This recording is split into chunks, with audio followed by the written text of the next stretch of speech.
Sige, let's start. Sige, situation 4 theta.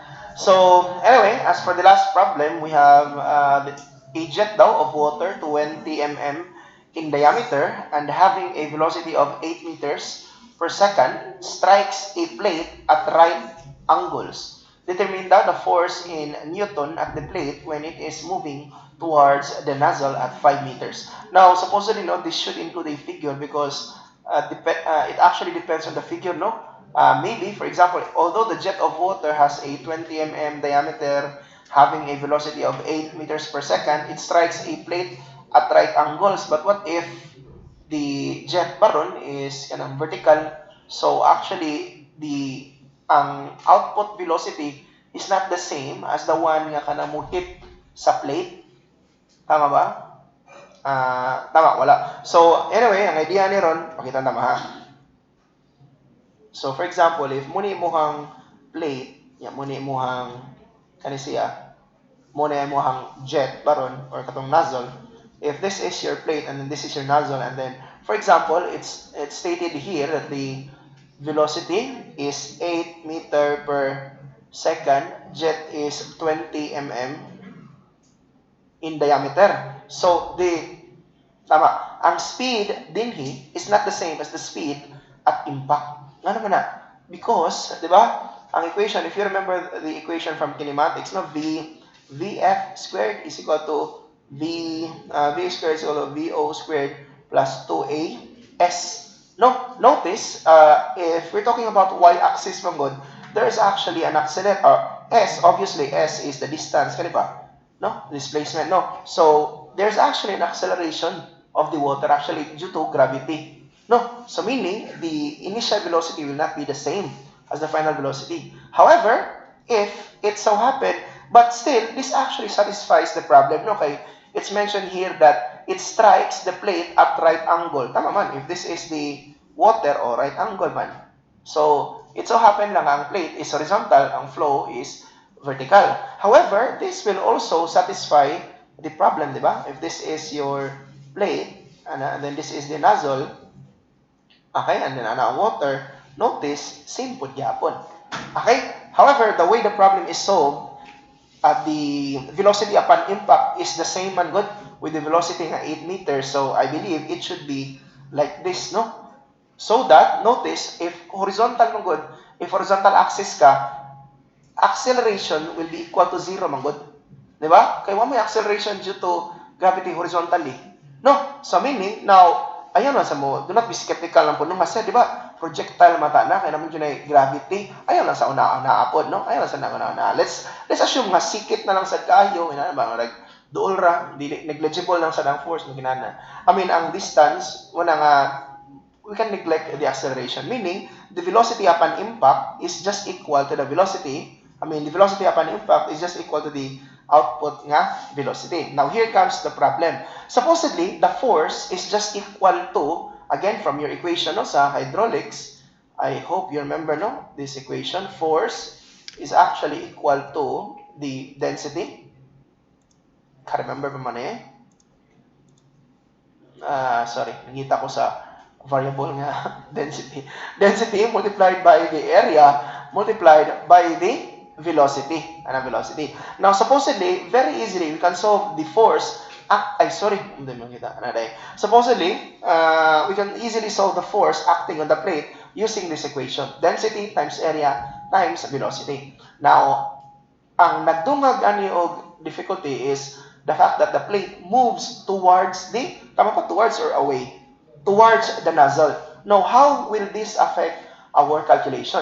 Now, since the plate is moving towards the nozzle, it will actually increase the force. I hope it makes sense no nga. Imagine if ikaw, let's say kanang gibumbahan barang kag tubig. No? Let's say gibumbahan kag tubig. Amo tong ngano naguro sa rally, no? Rally niya gibumbahan ka. Di ba mas sakit ko move ka forward kay gisugat man nimo as compared to mo atras ka magkagamay ang kasakit. Pero kung muhunong sad ka, steady ang kasakit. But by the time of forward ka, masakit. No? So, so it will actually add. Meaning, actually, more on relative more on relative velocity siya nga topic ba? Diba? So for example, naabaroy duha ka sakyanan, if you remember, na duha ka sakyanan, and then if naay third person nga ni-observe outside sa perspective sa duha, they might say no nga murag ang usa paspas. I mean, mo ang speed sa usa. Well, ang usa, for example, ang speed niya 100 meters per second. Sama na, basta 100 meters per second. Ang isa is 50 meters per second. So, just by looking at them, outside, silang perspective duha, makita nila nga they are moving 100 o 50. However, if you are inside one of the cars, no? And then you will look at the other car, so ang movement, mausa man na ang perspective good sa speed, no? Depende na kung stationary ba ka o nagsakay ba ka asa ka dapita. Okay mo na, relative, di ba? Relative velocity. So anyway, as for this one, since as you all know, may increase man, we can just actually add, no? So meaning, our velocity will be, dinhi actually iyang gi-subtract. However, the way gi-subtract niya is -5. Sige lang, atalayan na ang solution. So, we'll still use the same thing. However, velocity will be V1 minus V2. Except V2 is actually negative. Kaya ni move forward man siya. I believe ang reference din is ang to the right is positive, to the left is negative. So, muna, -5. You have -5, 8, and then area, by the way, pila itong area? Daradi ay. Pi r squared height, diameter man eh. So, pi 10 squared. Anyway, we want our unit to be in meter per second. So, instead of 10, I'll just divide it with 1,000, ha? Okay ra? And then density of water in meter, density in water in meter. Kilogram sa akala niya, 1,000. I think 1,000 kilogram, di ba? Per cubic meter. Sige. So, I think kana. Okay na, density is mass per unit volume. No? So, lahi sa to, liters, lahi sa to. So, anyway, that's 1,000 kilogram per cubic meter. So, I think that's it, no? I-double check daw if same rapatag answer.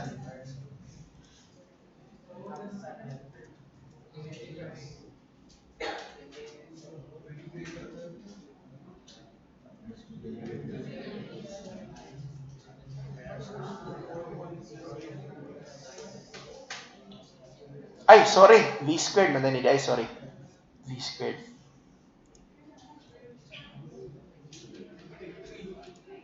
Sakto na. Ay, discharge man taday ni di ay. Sorry. FP discharge. Okay. Times velocity. Sakto na ay. And then, ang discharge is area times velocity. Sorry. Nakalimutan ko sa equation sa water hammer. Okay ra? Sige. So again ang inyo halangan is you need to remember, no, that this one should be additive. Okay? Or this one should be negative kay towards the plate man siya. Okay? So muna nga ma-add, ha?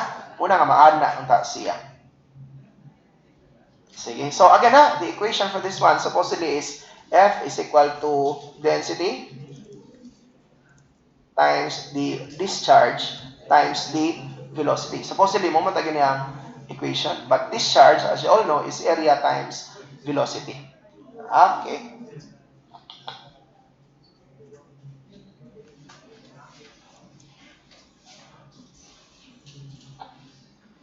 Question?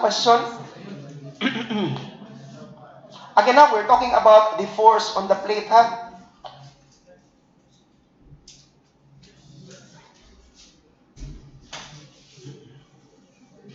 So actually, a similar problem came out sometime, but atong hose kay vertical, ang movement sa water is vertical, and then the velocity, ang output velocity o ang impact velocity is different. However, for that problem, ang plate is stationary lang. Kani kay lahi lang siya. Okay? So careful ha kay if ever you will have it if ma-positive ni, notice your answer will become 2.827. No? So if ever di ay ang plate while pasiritan na ba, if ever ang plate paatras, gamay na di ang force, which makes sense, di ba? Imagine ako, no, naamoy tubig ba ron, kusog kayong tubig niya, imong gisagang, gahi. Pero if imo ni paatras, muhumok gamay. But if imo na ituot, piting gahi ah. Diba? The difference is very big, no? Sige.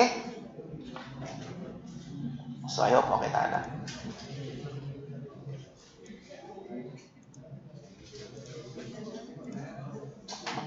Okay? So, any questions before we move on sa next topic, which is November 2023? Wala ra? Sure na jud? Sure na gid? Sige.